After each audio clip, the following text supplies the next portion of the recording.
पुरी की पवित्र धरती, समुद्र की लहरों की गूंज, मंदिर की घंटियों की ध्वनि और हर ओर गूंजता एक ही नाम भगवान जगन्नाथ।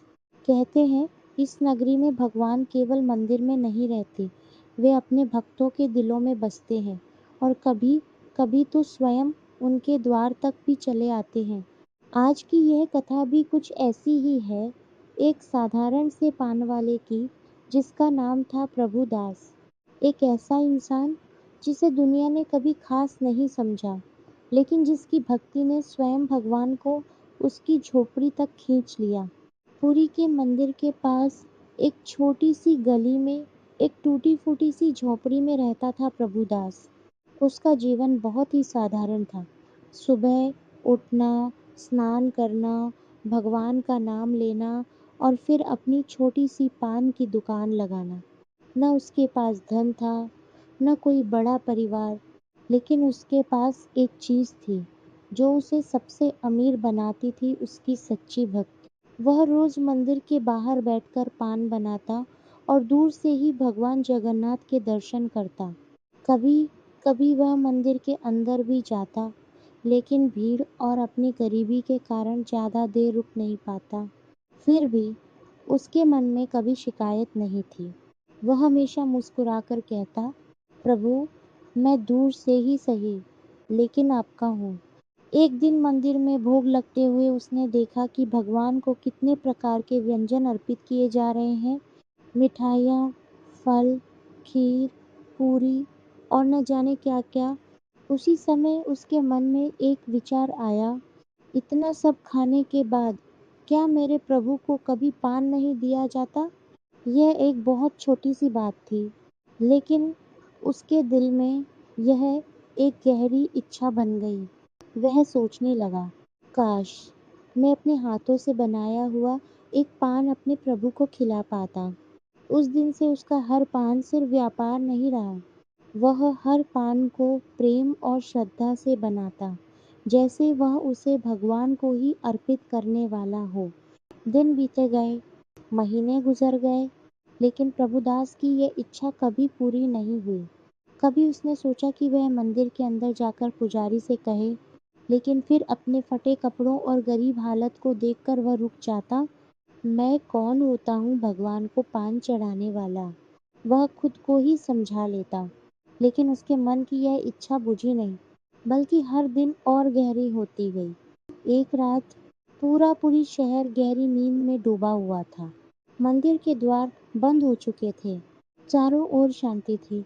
लेकिन उसी रात मंदिर के भीतर कुछ अद्भुत हुआ, कुछ ऐसा जिसे कोई देख नहीं पाया। सुबह जब पुजारी मंदिर में पहुंचे तो उन्होंने देखा भगवान की चादरें अपनी जगह पर नहीं थीं। पूरा मंदिर आश्चर्य में डूब गया। ये कैसे हो सकता है? मंदिर के द्वार तो बंद थे। हर तरफ खोजबीन शुरू हो गई। उधर प्रभुदास अपनी झोपड़ी में सो रहा था। अचानक आधी रात को दरवाजे पर दस्तक हुई। टक टक टक। वह चौंक गया। इतनी रात को कौन हो सकता है? डरते डरते उसने दरवाजा खोला और जो उसने देखा वह उसके जीवन का सबसे बड़ा चमत्कार था। दो दिव्य पुरुष उसके सामने खड़े थे। उनके चेहरे पर अद्भुत तेज था, लेकिन वे साधारण वेश में थे। उन्होंने मुस्कुराकर कहा, भाई, क्या हमें पान मिल सकता है? प्रभुदास का दिल जोर जोर से धड़कने लगा। उसे समझ नहीं आ रहा था कि वह क्या करे, लेकिन अगले ही पल उसकी आत्मा ने जैसे पहचान लिया, ये कोई साधारण अतिथि नहीं है। उसने तुरंत अपने सबसे अच्छे पत्ते निकाले, सबसे बढ़िया मसाला डाला और पूरे प्रेम से पान बनाकर उन्हें दे दिया। उसके हाथ कांप रहे थे, आंखों में आंसू थे। दोनों ने प्रेम से पान खाया और जाते जाते मुस्कुराए। तुम्हारी इच्छा पूरी हुई। और फिर वे अंधेरे में कहीं खो गए। अगली सुबह मंदिर में हड़कंप मचा हुआ था। भगवान की चादरें गायब थीं।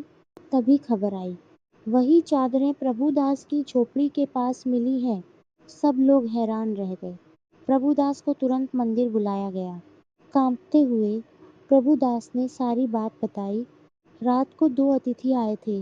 मैंने उन्हें पान खिलाया। जैसे ही उसने ये कहा, मंदिर के पुजारियों की आंखों में आंसू आ गए।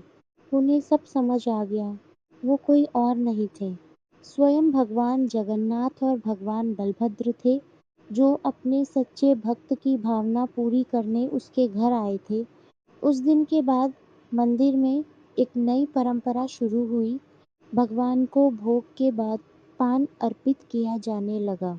प्रभु दास अब सिर्फ एक पान वाला नहीं रहा, वह भगवान का प्रिय भक्त बन गया। लोग दूर दूर से उससे मिलने आने लगे, लेकिन वह आज भी उतना ही विनम्र था। वह सिर्फ एक ही बात कहता, मैंने कुछ नहीं किया, सब प्रभु की कृपा है। यह कहानी हमें एक गहरी सीख देती है। भगवान को धन, वैभव या बड़े भोग नहीं चाहिए, उन्हें चाहिए सिर्फ सच्चा प्रेम और भक्ति।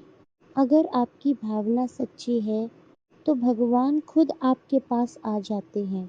अगर आपको ये अद्भुत और भावनात्मक कथा पसंद आई, तो वीडियो को लाइक करें, चैनल को सब्सक्राइब करें और कमेंट में ज़रूर लिखें, जय जगन्नाथ।